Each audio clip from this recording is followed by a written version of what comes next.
these are just our sentiments. What do you think about this? Because me, I'm a little bothered. I'm a little bothered, but it's okay. We keep it moving. Now, someone else who needs to keep it moving is this woman who called in through Maina Kageni, and she said that she takes care of her husband. She gives him money for everything. And in turn, what does he do? He's a complete drunk, and he beats on her. Imagine that. Living in her house. You live in my house. Wow. You eat my money. And he does not contribute to bills. In turn, he has his own job. Let's not forget. Where does that money go? We will never see it in this household. However, you come back and you beat me up and are a total drunken mess all the time. And we're all just going like, girl, why are you still there? And you know what her excuse was? Oh, I'm staying because I don't want my children to live without a father. Are you serious? Are you serious?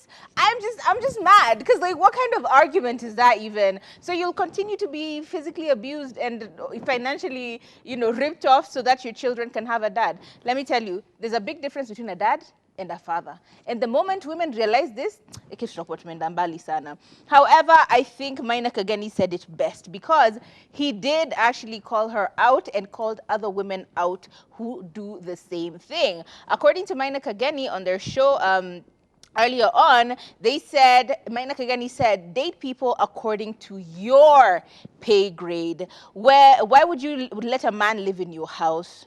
If you live in Lakisama, for example, we all know where Lakisama is, iko pale nyuma ya Kasarani Stadium. If you live in Lakisama, look for a woman who lives there. Why would you leave alone women who live in Lavington? Why are you looking for women who live in Lavington and you live in Lakisama? He continued to say that if there's nothing else that you can offer other than what you do in bed, it's problematic. If you date below your pay grade, be ready to finance for everything, as women, that is. Men have nowadays decided to remove their pride the way they remove their boxes.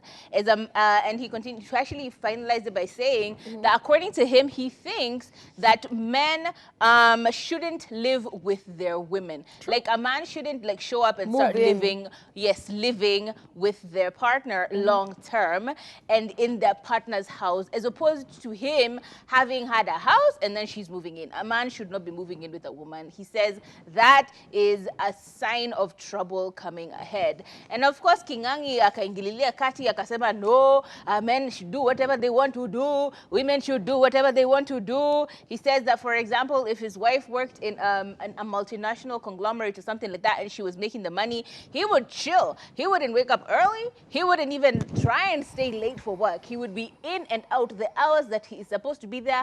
And ikigonga 5 o'clock, he's outie. And I don't know. I think it's a bit of a challenge because you see two sides to this story all the time. You see a woman who is fully supporting their husband, and eventually the husband catches up. Or their partner catches up, and they in turn start to provide as well. So it becomes an actual double income household. However, we see the other extreme as well, where, like this woman, you're providing for your husband, you do everything for them, and all they do is kick their legs up on the table that you bought, with the shoes that you bought, and the kaunda suit that you tailored for them. Akibeba hapo gazeti ya shilingi 50 yenye ulimpatia asubuhi kama pocket money like a child. And chill akiangalia TV. If they're not watching the TV, they're watching the newspaper, or they're looking at the newspaper. And that is an extreme. And in some cases, all they do is they end up like chilling with other wazees at a local somewhere. All they're doing is chapaying stories the whole day. Like absolutely nothing is being done. And that is the life that they choose, and they never change. Year after year after year. So I don't know. I think it's up to you as a woman and as a person in general, but let's speak specifically to women because this was a story about women. As a woman, evaluate the kind of person that you have.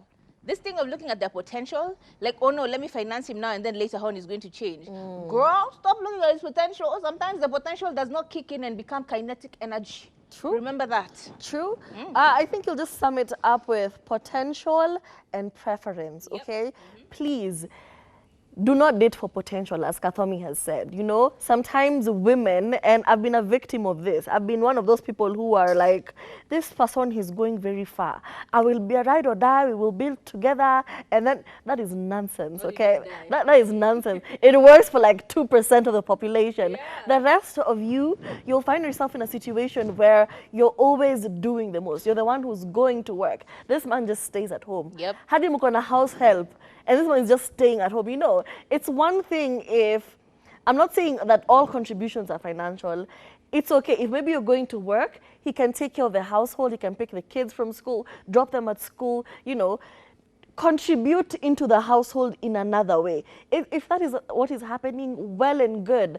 That is a perfect situation actually, because we are both contributing into this. But if you as the babe are going to work and you are out here worried, where will my children stay? Who will look after my child while I'm out here hustling? You have to employ a house help. You have to employ a house help to take care of the children that the both of you had, because this man is too busy watching television and drinking beer and going to hang out with his friends, rather than, because he's following his dream. He is working on his project. You know, those small nonsense that you find yourself doing because you feel like he's going to live up to his expectation one day, please, you're lying to yourself. And this actually ties into our next story, which is about preference.